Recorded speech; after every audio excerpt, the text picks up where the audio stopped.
सुथरा नहीं बोल रहा है। अभी तक क्रॉस मल्टीप्लाई में क्या था, सब कुछ साफ सुथरा बोल रहा था। साफ सुथरा मतलब समझ लेना, सिंपल एकदम, इतना रेशियो है, इतना जोड़ा, इतना घटाया, ये हो गया, वो हो गया, सब ऐसा बोल रहा था। लेकिन क्या अभी इसमें इतना साफ सुथरा दिखाई पड़ रहा है?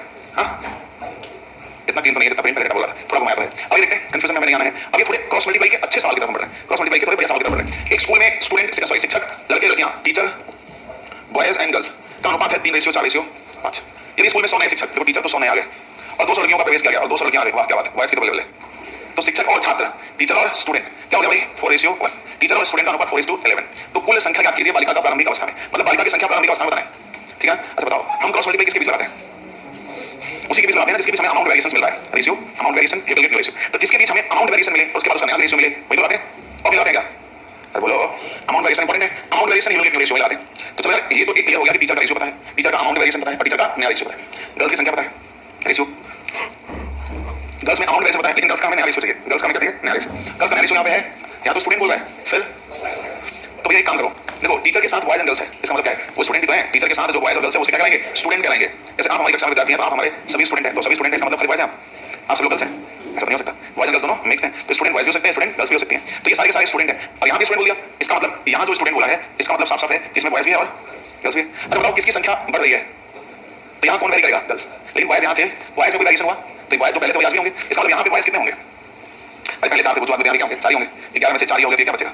7 बचेगा। इसका मतलब गर्ल्स, गर्ल्स का अमाउंट वेरिएशन, गर्ल्स का अनुपात, टीचर, टीचर का अमाउंट वेरिएशन, टीचर का अनुपात। तो किसके बीच क्रॉस मल्टीप्लाई लगेगा? टीचर और गर्ल्स के बीच लगेगा, ठीक है ना। टीचर का रेशियो 3, गर्ल्स का 5। टीचर में कितना पड़े? 100, गर्ल्स में कितना पड़े? 200। और टीचर और गर्ल्स का अनुपात 4 और 7, 4 और 7। बस हमें हमारे काम का डेटा मिला। समझ कैसे निकला? तो 7 1 के स्टार बन जाए 20, अंतर आएगा 1। यहाँ पे 700, यहाँ पे 800, अंतर आएगा 100। देखिए कितने गुणे बजाएगा, ये 100 गुणे बजाएगा। क्या पूछा है? प्रारंभिक स्थिति में गर्ल्स कितने हो जाएंगे भाई? 500 हो जाएंगे। बोलो सही बात है? तो तभी भैया टीचर दोनों हो गए, हाँ ले सकते हो, ले सकते हो, लेकिन फिर बाद में तुम्हें गर्ल्स को सेपरेट करना ही पड़ेगा। क्यों? अरे स्टूडेंट आएंगे ना, तो स्टूडेंट वाइज दोनों आएंगे, वो तो गर्ल्स को बाहर करना पड़ेगा ना। हाँ यार, तो एक में ही करना है, लेकिन पूछ तो गलत रहा है। स्टूडेंट ने पूछा है तो शुरू में तुमको अलग तो करना ही पड़ेगा, इसलिए हमने पहले से अलग कर दिया है, ठीक है ना। दोनों बारी की है।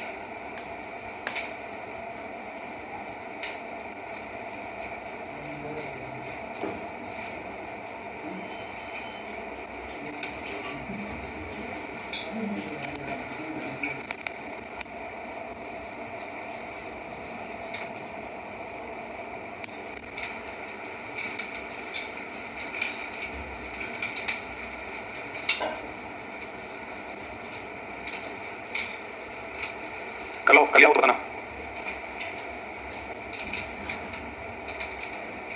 चलो आगे बढ़े, बोल भाई। ये क्या बात हो रहा है भाई? थोड़ा बताओ यार, ट्राई करो। क्या आंसर होगा? अनुपात की दो संख्या 3:4 है, यदि दोनों संख्याएं x/y के अनुपात में बढ़ती हैं तो दोनों के बीच का अंतर 200 है, जिसका नया अनुपात 1:1 है। थोड़ी सी क्या बताओ, सोच लेना।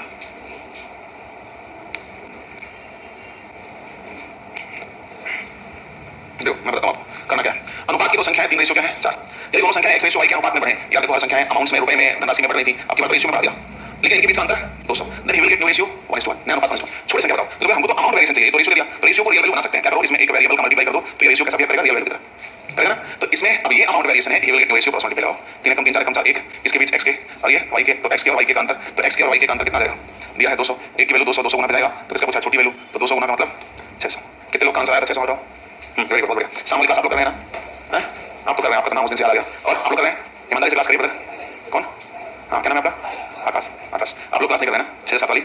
डेली करिए ब्रदर। आप लोग कल मैंने पॉइंट बेस्ड क्वेश्चन कराया ना आपको, हाँ तो चेंज भी कर दिया था, फिर चेंज भी कर दिया था और गलती से लगा दिया था, फिर देखा होगा तो फिर चेंज भी कर दिया। तो कल हमने इनका पॉइंट बेस्ड क्वेश्चन किया, मैं आपको दिखा दूं। ये देखो, अभी तो आज मैंने कहा था कि कंटेंट बिल्कुल अलग रखेंगे, वो 1 से 2 दिन हम, हाँ इसमें क्वेश्चन हमने एकदम नहीं रखे और ये क्वेश्चन बिल्कुल आपके अलग है। देखो पॉइंट बेस्ड करेंगे ना, इसके एक भी क्वेश्चन उसमें नहीं है, सारे क्वेश्चन ये देखो हमने जो इधर आपके सीट में हमने वहां कराए, तो आपको कंटेंट अलग अलग ही मिलेगा, ये हमारा आपसे प्रॉमिस है। तो बेनिफिट आपके लिए इसलिए है कि आपको एक ही प्रकार के अगर डिफरेंट डिफरेंट कंटेंट मिलेंगे तो इंदर की कहीं मेरे साथ आप प्रैक्टिस भी करेंगे और उस पूरे कंटेंट में आपको नए सवाल कहीं ना किसी पेपर में पूछे सवाल हम डिस्कस करेंगे, तो थोड़ा कॉन्फिडेंस भी आपका इनहांस रहेगा, ठीक है ना। रिविजन भी होंगे, तो मिस मत करना। सब बच्चे बहुत ईमानदारी से करना, रेगुलर तुमको दिख रहा है, जैसे वो पीछे रखा है वो करता है, उनका नाम नहीं पता, लेकिन बोला नाम नहीं लेते, तब से नाम पता होगा दिखता है क्लास में। तो आप सभी लोग क्लासेस में आए अच्छे से, ठीक है ना। मैं बार बार आपको इसलिए कह रहा हूं, इसमें मेरा फायदा नहीं है, बस हमारा हमको तो सिर्फ पता चलेगा ठीक है बच्चे देख रहे हैं, थोड़ा अच्छा फील होगा हमको, लेकिन फायदा आपका अल्टीमेट आपको होने वाला है कि आपको प्रैक्टिस रिविजन मिलते रहेंगे। 6 से 7 करोड़ बना लो, डेली करना है तो करना है।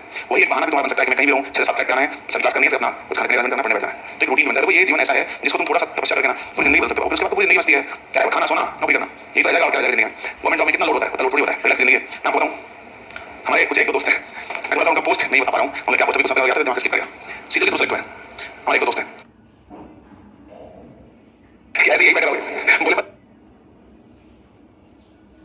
इसलिए पूछ रहे हैं हम थोड़ा कंप्लेंट करेंगे, हम थोड़ा करेंगे, मतलब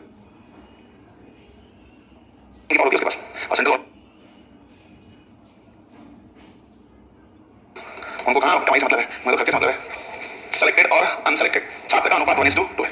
यदि 50% छात्र कम चयनित होते हैं बच्चे, सेलेक्टेड अनसेलेक्टेड, इसका मतलब टोटल एप्लीकेंट कितना हो जाएगा? टोटल एप्लीकेंट तो 3 हो जाएगा। कह रहा है कि सेलेक्टेड और अनसेलेक्टेड छात्र का अनुपात 1:2 है। यदि 50 छात्र कम चयनित होते, ये 50 छात्र कम सेलेक्ट होते और 200 अधिक आवेदक आवेदन करते, टोटल एप्लीकेंट यदि ये 200 अधिक आवेदन करते तो चयनित अचयनित छात्र का अनुपात 1:9, तो ये सेलेक्टेड और अनसेलेक्टेड का अनुपात 1:2 नहीं, तो टोटल एप्लीकेंट कितने हो जाएंगे? 10। वो भैया सही है, हमने तो क्वेश्चन लिखा भी। कह रहा है कि प्रारंभिक अवस्था में आवेदक की कुल संख्या बताओ। प्रारंभिक अवस्था में आवेदक की कुल संख्या जो भी होगी, आवेदक की कुल संख्या 3 मल्टीप्लाई होगी, 3 की मल्टीप्लाई तो 2 है, तो ये दोनों तो नहीं होगा। हाँ यहाँ पे ये सही है, यहाँ पे भी थोड़ा ज्यादा 300 और 600 में से सही है। कैसे लाएंगे? अरे तुमको बताओ किसके बीच क्रॉस मल्टीप्लाई लाएं? किसके बीच लाएं बताओ? अरे साफ साफ दिख रहा है टोटल और सेलेक्टेड, क्योंकि इसके बीच तो अमाउंट वेरिएशन दिया ही नहीं है। रेशियो अमाउंट वेरिएशन नया रेशियो, रेशियो अमाउंट वेरिएशन नया रेशियो, तो इसके बीच लगेगा, इस तो काम नहीं है। इसका मतलब किसके बीच लगेगा? सेलेक्टेड और टोटल, सेलेक्टेड 1 टोटल 3, कितने कम? 50 कम, कितने अधिक? 200 अधिक। तो यहाँ पर क्या होता है? 1:10, तो ये 10 और ये 3 अंदर कितना था? यहाँ 500, यहाँ 200, कितना आएगा? 700। ये जुड़ा है 700, मतलब कितना बना जाएगा? 100 बना जाएगा बच्चे। अब ये 100 बना चला गया, तो इनिशियल में टोटल एप्लीकेंट पूछा है, तो 3 का 100 बना कितना आएगा? 300। समझ गए नहीं? क्वेश्चन बहुत प्यारा है, लेकिन हमारा स्मार्ट अप्रोच भी है भाई, बड़ा आराम से आ जाएगा। बस क्रॉस मल्टीप्लाई किसके बीच लगाना कैसे पहचानेंगे? जिसका धनराशि परिवर्तन दिया है, बस सिंपल फंडा है, इजी है, आप आराम से अपना अप्लाई कर सकते हैं।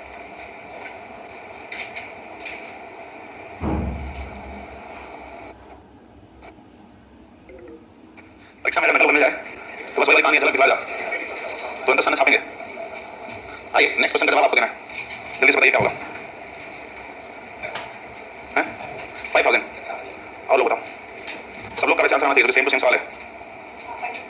Option B.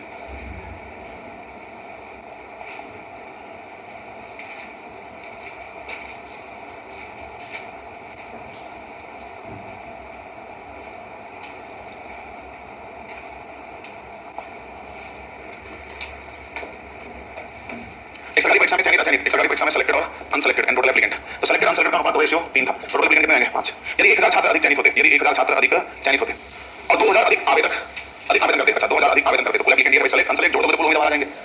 तो चयनित अचयनित अनुपात 3 4, तो सेलेक्ट और अनसेलेक्ट अनुपात क्या जाएगा? 3 और, तो टोटल एप्लीकेंट कितने आएंगे हमारे? 7। टोटल एप्लीकेंट हमारे कितने आएंगे? 7। फिर आवेदक की कुल संख्या का प्रारंभिक उल्लंघन, सो 3 लिख दिया है, आवेदक की कुल संख्या बताना है। तो बताओ किसके बीच क्रॉस मल्टीप्लाई लगाऊं? सेलेक्ट और टोटल एप्लीकेंट, शुरू में है 2 और 5, 1000 अधिक होते, 2000 अधिक होते, तो अनुपात 3 और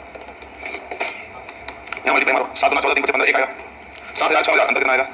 1000 आएगा, तो 1 की वैल्यू 1000, तो हमसे टोटल पूछा है, तो 5 की वैल्यू, भाई 1 की वैल्यू 1000, तो 5 की वैल्यू 5000, सही है ना?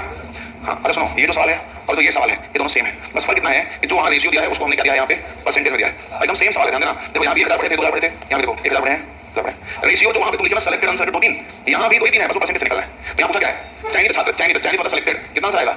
2000 आएगा ना? इसका आंसर भी 2000 है, मतलब वो वही सोल्यूशन इसका भी है, बस फर्क ये है कि थोड़ा सा कंफ्यूज करने के लिए रेशियो ना देकर के रेशियो की बात को परसेंट में उसको पढ़ना लिखना सिखाया ना। जैसे इसने बोला है कि परीक्षा में अचयनित छात्र कुल आवेदक के संदर्भ में 60% है, तो 60% कौन है? अचयनित। किसके रिस्पेक्ट में? टोटल, यानी टोटल 5 है तो अचयनित कितने हैं? 3, तो अचयनित कितने हैं? 2 3 5 आएगा, देखो समझा? तो सेम टू सेम इसका सोल्यूशन नहीं कर रहे हैं, इसका आंसर मैंने आपको बता दिया, ये सोल्यूशन वो आप कर लेगा, अच्छा नहीं तो पिछला सोल्यूशन है पूरा कंप्लीट सोल्यूशन वही है, बस केवल और केवल परसेंट वैल्यू वेरिएशंस में, ठीक है ना?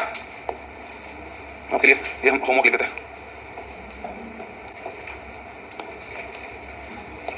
हाँ जी, अगला सवाल देखो, ये देखो क्वेश्चन को बोल रहा है त्रिभुज को लेके, ट्रायंगल को लेके, लोगों को लगेगा कि ये एडवांस मैथ का क्वेश्चन है, त्रिभुज की बुझाएं सीधा एडवांस मैथ का जाएगा, लेकिन ये रेशियो का क्रॉस मल्टीप्लाई कर सकते हैं। देखो त्रिभुज का सिंबल बना हुआ है, त्रिभुज की दो भुजाएं a और b का अनुपात 3 5, त्रिभुज की दो भुजाएं a और b का अनुपात 3 और 5, यदि a को 4 सेंटीमीटर बढ़ाया जाए, यदि a भुजा को 4 सेंटीमीटर बढ़ाया जाए और b को 3 सेंटीमीटर घटाया जाए, b को 3 सेंटीमीटर घटाया जाए, तो न्याय अनुपात का रेशियो 12, तो न्याय अनुपात का रेशियो 12 हो जाता है। यदि भुजा तीसरी भुजा 12 है तो उसका क्षेत्रफल ज्ञात कीजिए, यदि तीसरी भुजा 12 है तो उसका क्षेत्रफल बताओ। तो देखो ये रेशियो है अमाउंट वेरिएशन रिलेटिव रेशियो, पहले तो क्रॉस मल्टीप्लाई करके भुजा निकाल लो, तो 12 के 36 बचे, डिफरेंस 29 आएगा, 12 चौक -13 यहाँ -39 जोड़ लो 87 आएगा भाई, कितना गुना जाएगा? 3 आएगा, 3 गुना जाएगा, तो 3 बचे 15 सेंटीमीटर और 3 3 मतलब एक भुजा 9 सेंटीमीटर आया और एक आपका ये 12 है और एक हमने लास्ट निकाला है 15, तो त्रिभुज की तीनों भुजाएं आ गई। अच्छा त्रिभुज की तीनों भुजाएं आ गई तो क्षेत्रफल निकाल सकते हैं कि नहीं? हैं निकाल सकते हैं ना? अगर त्रिभुज की तीनों भुजाएं पता है तो किसी भी त्रिभुज का क्षेत्रफल निकाल सकते हैं यूज फार्मूला से, under s - s - s - c करके। लेकिन ये जो आपका त्रिभुज का साइड दिया है ना, ये त्रिभुज की जो साइड दी है ना, ये ट्रिपलेट है। ट्रिपलेट मतलब त्रिभुज का रूल क्या होता है? सबसे बड़ी भुजा का वर्ग अन्य दो भुजाओं के वर्ग के बराबर होगा तो एक समकोण त्रिभुज बनता है। यहाँ पाइथागोरस थ्योरम फॉलो होता है, तो ये ऐसी भुजा बन रही है जिसको ध्यान से ना देखें आप तो आप वही s - b वाले चले जाएंगे यूज फार्मूला पे, लेकिन अगर ध्यान से देखो तो त्रिभुज की बड़ी भुजा 15 का स्क्वायर 225 और 12 में 44 और 81 जोड़ दो 200 हो जाएगा। इसका मतलब ये है कि पाइथागोरस थ्योरम फॉलो कर रहा है, इसका मतलब इन भुजाओं से बनने वाला जो त्रिभुज है वो एक राइट एंगल ट्रायंगल है, एक समकोण त्रिभुज बनेगा। मतलब समकोण त्रिभुज बनेगा सबसे बड़ी भुजा आपकी ये होगी। उसके बाद 9 और 12 में से कोई एक होगा, किसी को कर दो, मानो इसको हम 9 कर दिए, इसको 12 कर लो या इसको 12 कर लो, कोई दिक्कत नहीं है। अब ये समकोण त्रिभुज बन गया, समकोण त्रिभुज का क्षेत्रफल का फार्मूला क्या होता है? हाफ बेस 9 हाइट 12, तो यहाँ पे जाएगा 2 4 12 54 सेंटीमीटर स्क्वायर। कुछ पहले पढ़ा भैया, बहुत मजेदार शानदार जबरदस्त सवाल था, एडवांस मैथ के फंडे पर और कंसेप्ट रेशियो की प्रॉपर्टीज का लगा था।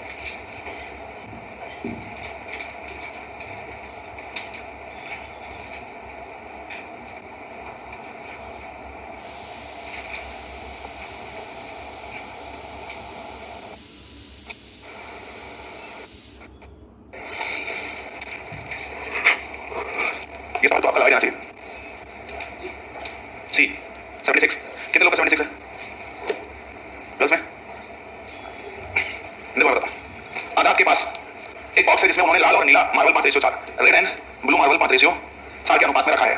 5 कम लाल मार्बल के बाद, 5 कम लाल मार्बल, 5 कम लाल मार्बल के बाद नया अनुपात 10:9 हो जाएगा। तो अब हमारे पास कितने मार्बल हैं? इसका मतलब ब्लू मार्बल में कोई छेड़खानी नहीं हुई है, 0 है। अगर ये 5 कम हो गया तो अब हमारे पास कितने हैं? तो ये सॉल्व कर लेते हैं भैया। इसका मल्टीप्लाई 45 और ये 40 तो अंतर आएगा 5, और ये 45 और ये 0 तो 45 रहेगा।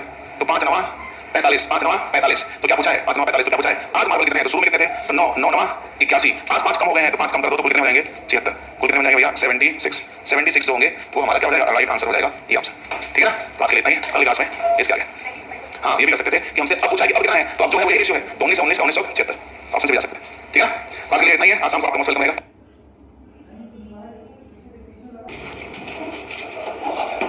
आवाज नहीं आ रही है? एज के क्वेश्चन रेशियो जो है ना, एज अभी नीचे आएगा, एज अभी आगे आएगा। अभी कौन से क्वेश्चन कर रहे हैं हम लोग? 51 बताना है ना, ये वाला ना। चलो क्रॉस मल्टीप्लिकेशन कहाँ तक पहुंच गए भाई? 51 बताना है ना, ये वाला ना। चलो ठीक आ दिए थे, नहीं बता। स्कूल में लड़कों की संख्या लड़कियों से 30 ज्यादा है, स्कूल में बॉयज की संख्या गर्ल्स से 30 ज्यादा है। मतलब अगर ये m है तो ये 30 प्लस m है।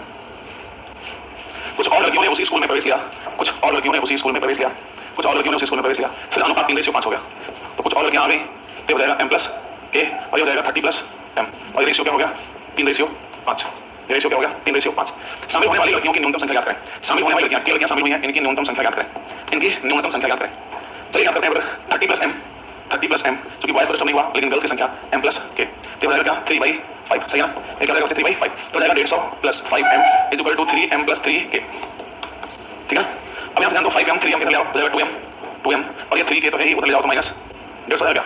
गौरव देखिए इन ये 3m और 5m और 3m और 3k। अच्छा हमें k का मान निकालना है ना, तो 3k तो छोड़ दो, इधर ले जाओ तो जाएगा 2m प्लस 150। तो k का मान 3 से भाग दो, 2/3m प्लस 50। अब हमें k का मिनिमम मान बताना है, तो फॉर k मिनिमम वैल्यू, अच्छा बताओ k मिनिमम बताना है और k डिपेंड किस पे करने लगा है? k का m डिपेंड करने लगा ना, तो k का मिनिमम मान बताना है। हमको बताओ कि m का मान हम क्या रखें जिससे k मिनिमम हो जाए? क्योंकि k का मान अब किस पे डिपेंड करने लगा? m पे डिपेंड करने लगा ना, तो m की वैल्यू हम क्या रखें कि k मिनिमम आ जाए? सुन भी तो सकते हैं भाई, हम m को 0 रखते हैं तो पूरे 0 हो जाएगा, उससे हम कुछ हो नहीं पाएगा। क्यों? बिल्कुल सही कह रहे हैं आप, m का मान 0 रख सकते हैं, लेकिन ध्यान रखें आप कि m का मान शून्य हम यहाँ पे इसलिए नहीं रखेंगे, उसके पीछे रीजन है। क्यों? क्योंकि m हमने किसको माना है? गर्ल्स की संख्या। m किसको माना है? गर्ल्स। अगर हम m शून्य कर दिए इसका मतलब गर्ल्स की संख्या क्या होगी? शून्य। जबकि गर्ल्स की संख्या कुछ है, क्योंकि गर्ल्स की संख्या से बॉयज की अधिक है, इसका मतलब गर्ल्स शून्य तो नहीं है। और हम m को शून्य मान देंगे, इसका मतलब गर्ल्स की संख्या मान देंगे। शून्य से मतलब क्वेश्चन कंडीशन रोल कर दिया मैंने। अगर ऐसा ना होता तो हम शून्य मान सकते थे क्या? नहीं, ऐसा कैसे हो सकता है? अगर केवल गर्ल्स हुई ना तो गर्ल्स का जिक्र भी करना चाहिए। गर्ल्स से 30 अधिक है, इसका मतलब गर्ल्स कुछ तो है, तभी तो अधिक है। जब है ही नहीं तो फिर अधिक और कम क्या? जैसे हमने कहा कि इनके पास 40 रुपया है, ठीक है, हमने कहा इनसे 20 रुपया अधिक है, इसका मतलब ये 20 है। सुन नहीं कर सकता, कह रहे कंपेयर भी हम कभी करेंगे तो आपके पास है, वरना कंपेयर कैसे करेंगे? तो m का मान 0 रख सकते हैं, क्या रखें? 1। अगर 1 रख देंगे तो लड़कियों की संख्या 10 में आने लगेगा। कभी सुना तुमने कि 5.5 लड़के 3 लड़की? हाँ नहीं, तो बताओ, सुना कभी नहीं सुना होगा? 2 रख सकते हैं? नहीं। ऐसा रखेंगे तो 3 से घटे और मिनिमम भी हो, तो 3 से घटे और मिनिमम भी हो, 3 हो सकता है और कुछ नहीं हो सकता। तो m का मान हम क्या रखने वाले हैं? m का मान हम 3 रखने वाले हैं। 3 से घट जाएगा तो 50 और 2 52, ये हो जाएगा आंसर। मतलब 52 गर्ल्स को आप एनरोल करोगे तो रेशियो पे प्रभाव नहीं पड़ेगा, रेशियो 3:5 आ जाएगा।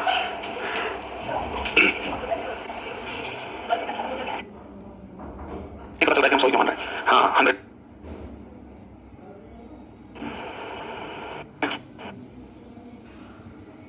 परसेंटेज और प्रॉफिट लॉस मिला के उसमें डिस्काउंट पड़ चुके हैं। आप रिवीजन करोगे तो पता होगा। हाँ कोई क्वेरीज आपके होंगे तो पूछना बताएंगे, समझे ना? अमाउंट डिस्ट्रीब्यूशन धनराशि वितरण संबंधित प्रश्न ये बहुत इंपॉर्टेंट है, ध्यान रखना। अमाउंट डिस्ट्रीब्यूशन से सवाल आता है, रेशियो का बहुत फेमस वैरायटी है। ये देखो, ये तो तुम पढ़ चुके हो। हाँ ये तुमने कहाँ पढ़ा है? परसेंटेज में पढ़ा है। तो मैं इसको सॉल्व नहीं कर रहा हूँ, आपके लिए होमवर्क के नाम से छोड़ दे रहा हूँ, जबकि आपको मैंने पढ़ा दिया है। आपको मैं इसका सोल्यूशन भी बता दिया हूँ, आपके पास इसका सोल्यूशन भी है। सीरियल और सीडीएस 2016 में पूछा गया। हाँ 52 इसे करेंगे हम लोग। ध्यान से पहले सुनना समझना, उसके बाद फिर छापना। मैं साथ साथ छापने वाला, ये भी सीरियल और सीडीएस 2018 में एक साथ पूछा है।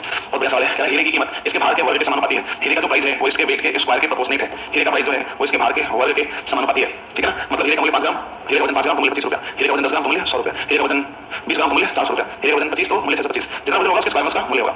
अब कह कि हीरा गलती से प्रभाव से गलती से गिर जाता है और 1:2:3:4 के अनुपात में टूट जाता है। तो 1:2:3:4 के अनुपात में टूट जाता है, तो उसे 70,000 रुपए का नुकसान होता है। तो उसे 70,000 रुपए का नुकसान होता है, तो उसे 70,000 रुपए का नुकसान होता है। तो निम्नलिखित का मान ज्ञात करें। निम्नलिखित का मान 1 2 3 4 इनका मान ज्ञात करना है। देखो भाई, प्राइस तो था वो 8 का स्क्वायर, और हीरा गलती से गिरा और 4 भाग में टूट गया। अब इन चारों भागों को हम जोड़ दें तो हमारा इनिशियल भाग आ जाएगा। फिर चारों को जोड़ दें, इनिशियल भाग आ जाएगा, ठीक है? तो मान लिया कि हीरा 1 ग्राम 2 ग्राम 3 ग्राम 4 ग्राम में टूट गया, और सबको जोड़ो तो इनिशियल में कितना ग्राम था? 10 ग्राम। हीरे का मूल्य उसके भाग के वर्ग के समानुपाती है। 1 है तो वर्ग में 1, 2 का स्क्वायर, 3 का स्क्वायर और 4 का स्क्वायर। और अगर मैं सॉलिड बेचता इसको तो कितना पाता? 100। अगर सॉलिड बेचता कितना पाता? स्क्वायर 100। लेकिन टूटने के बाद बेचा तो कितना पाया? फिर टूटने के बाद बेचा तो कितना पाया? अगर सॉलिड बेचता तो 100 पाता। तो नुकसान तो हुआ ना भाई, कितना नुकसान हुआ? 70 का बाद हमें नुकसान कितना हुआ? 70,000 का नुकसान हुआ। तो 70 की वजह 70,000 नंबर 1000 गुना पे। तो पहला क्या है? हीरे का प्रारंभिक कीमत, तो ये 100 का 1000 गुना करेंगे तो आ जाएगा 1 lakh. 1 lakh this is the initial price of the diamond. पूरे लेनदेन में कितना परसेंट हानि हुआ? तो 70,000 1 लाख, तो पूरे लेनदेन में कितना परसेंट की हानि हुई? 70% की हानि हुई। 70% की क्या हुई? हानि हुई, ठीक है, 70% की हानि हुई पूरे लेनदेन में। तीसरा, हीरे के चौथे भाग का मूल्य क्या है? हीरे के चौथे भाग का मूल्य क्या है? हीरे के चौथे भाग का मूल्य क्या है? हीरे के चौथे भाग का मूल्य क्या है? 16,000। ठीक है भैया, क्या है? 16,000। वो तो 1000 गुना है। तीसरे भाग का 9,000, दूसरे का 4,000, पहले का 1,000। चौथा पहले से कितना अधिक है? 1 से 16 15 अधिक है, तो 15,000। सही है। अगर क्या पूछा है? हीरे के आरंभिक भाग क्या करें, मतलब वेट क्या करें, हीरे का वजन क्या करें? तो प्राइस इज इक्वल टू क्या है? Weight square. तो वेट इज इक्वल टू क्या है? 100 रूट ऑफ प्राइस। तो weight is equal to price कितना है? 1 लाख 3 4 5 5 रहेगा, ठीक हो जाएगा 100 रूट 10 ग्राम। 100 रूट 10 ग्राम। तो कौन सा ऑप्शन सही है? ये ऑप्शन। देखो तो एग्जाम में केवल एक क्वेश्चन आया था हीरे का प्रारंभिक कीमत। ये वापस सारे मैंने अपने मन से जोड़े हैं। वैसे तो मैंने हीरे के चौथे भाग का मूल्य पूछा है, लेकिन वो ये पूछा था हीरे के तीसरे भाग का बताओ। ये पूछा था हीरे के चौथे भाग का मूल्य पहले से कितना अधिक है, कम है? बोलो भाई, हो सकता है कि नहीं, बहुत हो सकता है। सुनो, विचार में देखो, यही सवाल सेम टू सेम एक बार पूछ चुका है, मेरे को ये नहीं याद है, सेम पूछा लेकिन बोले बदल दिया। उसने बोला हीरा नहीं बोला, डायमंड नहीं बोला। बच्चे का क्वेश्चन रख लेते हैं, लेकिन कंसेप्ट को समझना चाहिए। बस ये था कि किसी व्यक्ति के दिल की कीमत उसकी भावनाओं के वजह के समानुपाती है। गलती से दिल 1:2:3:4 के रेशियो में टूट जाता है। इस दिल टूटने की वजह से उसे 70,000 रुपए का नुकसान होता है। तो निम्न प्रश्न का उत्तर है, दिल की वास्तविक कीमत क्या थी? पहला, पूरे दिल के पूरे लेनदेन में कितना परसेंट का नुकसान हुआ? और दिल के चौथे टुकड़े का मूल्य क्या था? और दिल की प्रारंभिक वजन क्या था? बच्चे सवाल को दिल से लेने का मामला वाला आपको समझना है। वो हीरे की जगह बस दिल की बात कर दी है। दिल की कीमत किसके स्क्वायर में है? उसकी भावनाओं के स्क्वायर में। तो ध्यान रखना भाई, कभी कुछ इस तरह क्वेश्चन करे तो समझना नहीं, वही प्रश्न है, बस बोलने का लगा चेंज किया, तुम कोई प्रश्न शायद कहीं पा जाओ। तो अब चलो, अब इसको नोट कर लो। ध्यान रखना, कहीं भी ये लैंग्वेज बदलता है।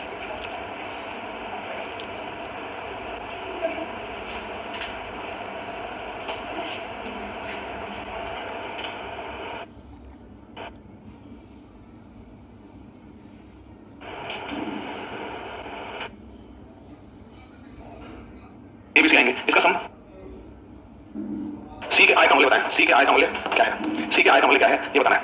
देखो ए ने बीसी का आधा, देखो बीसी 2 है तो आधा कितना होगा? 1। बी ने एसी का 1/4, हमने 1/4 लिख दिया। अब एसी 4 है, उसका 1/4 कितना हो जाएगा? 1 ही होगा, सही ना?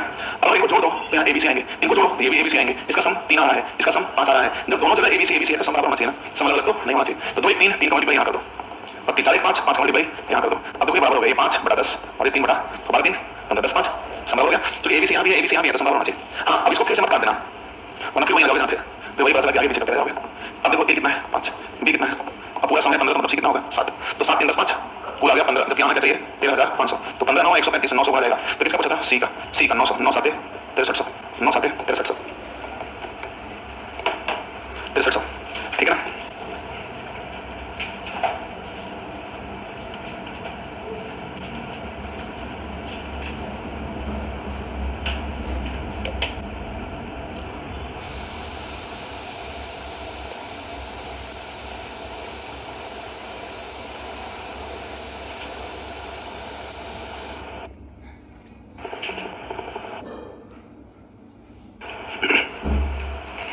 देखो क्या आंसर होता है?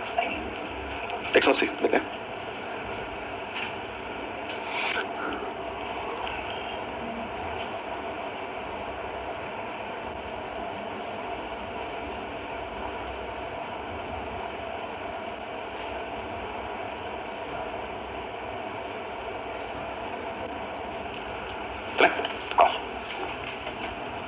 एबीसी के आय का अनुपात ए बी सी के आय का अनुपात 1:2, ठीक है। यदि प्रत्येक सदस्य की आय 60 रुपया बढ़ा, ये भी 60 ये भी 60 ये भी 60, तो नया आय का अनुपात 2:3:4 2:3:4। तो सी की प्रारंभिक आय बताएं। अब सी क्या बतानी है? तो देखो एक तो सी को लेना ही है, सी क्या बतानी है? तो एक तो सी को ऑप्शन ए देखते हैं। तो एक तो सी को लेना है, तो सी के बारे में बता रहे हैं। बाकी ए बी में से किसी को भी ले लो, चलो तुम्हारा मन अगर ए को है तो ए को ले लो, आपका मन बी को तो बी को ले सकते हैं। अब ए और सी के बीच हम क्रॉस मल्टीप्लाई करेंगे, ए और सी के बीच, तो 1:3। और ये कितना बड़ा? 60। ये कितना बड़ा? 60। अब ये फिर नया अनुपात क्या हो गया? 2:4।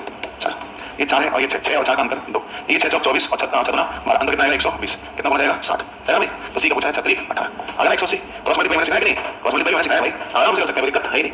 आपका मन आप ले लो, बी के बीच क्या करते हैं वो आप काम करिए। अब यहाँ अंदर इधर 4 आ रहा है, इधर 5 आ रहा है, इधर 6 आ रहा होगा।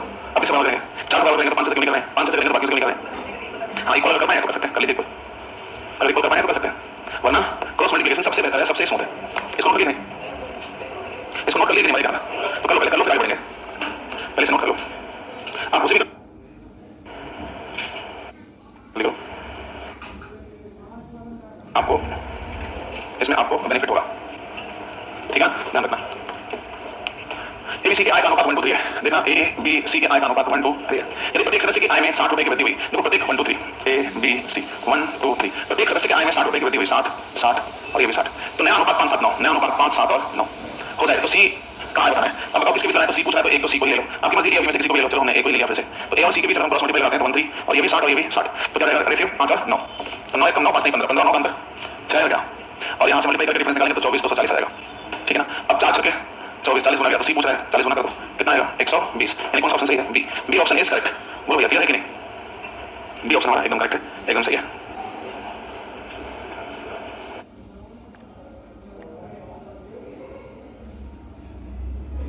देखो फर्स्ट क्लास, सेकंड क्लास और थर्ड क्लास पास छात्रों की संख्या 2 3 और 4 है। यदि 100 छात्र तृतीय श्रेणी से प्रथम और द्वितीय श्रेणी में पदोन्नत है, 100 छात्र हैं जो प्रथम से, कुछ लोग फर्स्ट में प्रमोट गए हैं, कुछ लोग सेकंड में आए हैं, तो अनुपात 5 7 और 6। तो ज्ञात कीजिए प्रारंभिक अवस्था में तृतीय श्रेणी में उत्तर करने वाले छात्रों की कुल संख्या। प्रारंभ में तृतीय श्रेणी में कुल छात्र कितने थे बताना है। अच्छा थर्ड क्लास बताना है, तो यहाँ पे पॉसिबिलिटी लग जाएगा। कैसे? थर्ड का बताना है, जिनकी संख्या कितनी है, थर्ड से कितने प्रमोट हुए हैं 100, इसका मतलब थर्ड में 100 कम हो गए होंगे। थर्ड से 100 प्रमोट हो गए, इसका मतलब थर्ड में 100 कम हुए। अब प्रमोट होकर गए कहाँ? फर्स्ट और सेकंड में गए। कितने फर्स्ट कितने सेकंड में पता होता हम और आसानी से लेते, लेकिन हमको पता नहीं है। लेकिन बताइए फर्स्ट में और कुछ, तो दोनों मिला के कितने हैं 5, और दोनों मिला के गए कितने हैं 100, दोनों मिला के इसमें गए 100, तो दोनों मिला के कितना होगा 7 5 12, और ये कितना है? समझ में क्या है? हमने फर्स्ट सेकंड को मिक्स कर दिया। क्यों? क्योंकि थर्ड से 100 प्रमोट हुए, जैसे मैंने कहा कि फर्स्ट सेकंड और थर्ड से 100 प्रमोट हुए, कुछ फर्स्ट में और कुछ दोनों को जोड़ के बना जाएगा। अब 100 से प्रमोट हुए, थर्ड से प्रमोट हुए 100 कम हो गए, तो आप दोनों को मिला के 100 एक्स्ट्रा हो गए। 100 एक्स्ट्रा हुए ना आपने इसको फर्स्ट और सेकंड को मिला के, तो मिला के 100 एक्स्ट्रा, तो मिला के नया कितना हो गया? अब इसमें क्रॉस मल्टीप्लाई लगा दो, 5 से 30 12 48, 5 से 30 12 48 18। यहाँ देखो 12 100 और 600 मतलब 1800, कितना आएगा 100। थर्ड डिवीजन यहाँ से 100 हटाओ 400 है, माइनस है ना एक, तो माइनस का प्लस 1200 600 जुड़ जाएगा ना, क्योंकि एक जुड़ रहा है और एक घट रहा है, तो माइनस प्लस। तो शुरू में कितने थे? 400 छात्र थे तो स्टार्टिंग में थे, और जो कि थर्ड डिवीजन के कुल छात्र थे।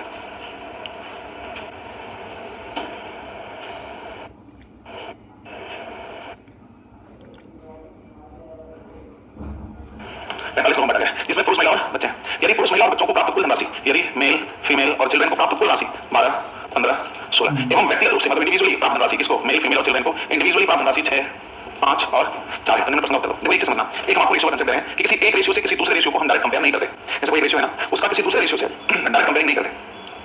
क्यों नहीं करते? इसके तमाम कारण हैं, लेकिन डायरेक्ट कंपेयर नहीं करते। किसी एक ही रेशियो के आपस के पद को जोड़ लो घटा लो कर लो चलेगा, लेकिन किसी एक रेशियो को किसी दूसरे रेशियो के से डायरेक्ट कंपेयर कभी नहीं करते। गड़बड़ जाएगा मामला। फिर प्रश्न को कब करते हैं? सिर्फ दो स्थितियों में हो सकते हैं, या तो वो सेम फॉर्मेट के लोग हो, या उसमें कोई कंडीशन अप्लाई हो रहा हो, तभी करेंगे, वरना कभी नहीं करेंगे। जैसे इसमें हम बताते हैं कंडीशन उन दोनों में कुछ अप्लाई हो रहा हो तो सवाल देना पड़ेगा। कोई ऐसा कंडीशन जो दोनों के बीच कॉमन हो और हमको लगे ऐसा होना चाहिए नहीं है, तो ऐसा बनाएंगे उसको। तो कोई कंडीशन अप्लाई हो या दोनों सेम फॉर्मेट के हो, जैसे इनकम है, इनकम खर्चा है, ऐसा नहीं कि इनकम खर्चा है सेम फॉर्मेट का हो, अलग हो गए। तो या तो सेम फॉर्मेट हो या कोई कंडीशन अप्लाई हो, दोनों तरह सवाल लिखेंगे आप। यहाँ देखो सेम फॉर्मेट है, कैसे सुनना। 43 रुपया पुरुष महिला और बच्चे बैठे हैं, जिनकी संख्या कितनी है 45। अब 45 में कितने पुरुष हैं, कितनी महिलाएं हैं, कितने बच्चे हैं, लेकिन हमको ये पता है कि जितनी महिलाएं हैं, जितने पुरुष हैं, जितने बच्चे हैं, यदि पुरुष महिला बच्चों का कुल धनराशि मतलब जितने आदमी थे उनके प्राप्त कुल धनराशि, जितने महिलाएं थी उनके प्राप्त कुल धनराशि, जितने बच्चे थे उनका कुल धनराशि, एक आदमी एक और बच्चे की धनराशि का अनुपात दिया हुआ है। तो ये कुल आदमी का प्राप्त कुल राशि कितनी है, और इन्हीं आदमियों में से ही एक आदमी कितना पाना है। दोनों आदमी सेम है ना, अब दोनों आदमी क्या है, आई है, तो सिंपल नहीं हुआ। दोनों जगह सेम आदमी है, अब दोनों जगह सेम आदमी क्या है, यहाँ जितने भी आदमी थे कुल आदमी की कुल आया, और यहाँ इन्हीं आदमियों में से ही एक आदमी क्या है। तो तुमको लग नहीं रहा है कि कुल आदमी पाए 12, एक आदमी 14 आदमी कितने होंगे, तो कुल औरत पाई 15 और एक औरत 5 थी, इसका 3 औरत होंगी तो कितना होगा। कुल बच्चे पाए 16, एक बच्चा पाया 4, तो कितना हो गया 4। तो संख्या आ गया 4 3 7 2 आदमी और बच्चे मिला के संख्या है 9 मेरे पास, संख्या 45 है। तो चलो ये 20 गुना, ये रहेगा 5 नहीं 15, ये 5 गुना संख्या आसानी से दिक्कत नहीं हुआ। अब देखो कुल आदमी कुल औरत कुल बच्चे का प्राप्त कुल धनराशि, ये कुल धनराशि कुल आदमी कुल औरत कुल बच्चे का प्राप्त कुल धनराशि कितनी है 43, जब ये है कितना 43 100 गुना गया है, तो 100 गुना गया है, तो कुल आदमी कितने पाएंगे, लेकिन हमसे कुल आदमी पूछा, एक आदमी पूछा, तो आदमी को कितने हैं। अब कुल आदमी पाए 12 आदमी 10 एक आदमी, एक आदमी 120 बच्चे कितने थे 20, कितना इसको दिखाना बस आपको पता होना चाहिए था कि हम कंपैरिजन कर पा रहे हैं नहीं कर पा रहे। तो एक नया रूल आपको मिल गया, किसी एक रेशियो का किसी दूसरे रेशियो से कंपेयर हम कर सकते हैं, लेकिन कंडीशन है या तो फॉर्मेट सेम हो या तो कोई कंडीशन अप्लाई हो।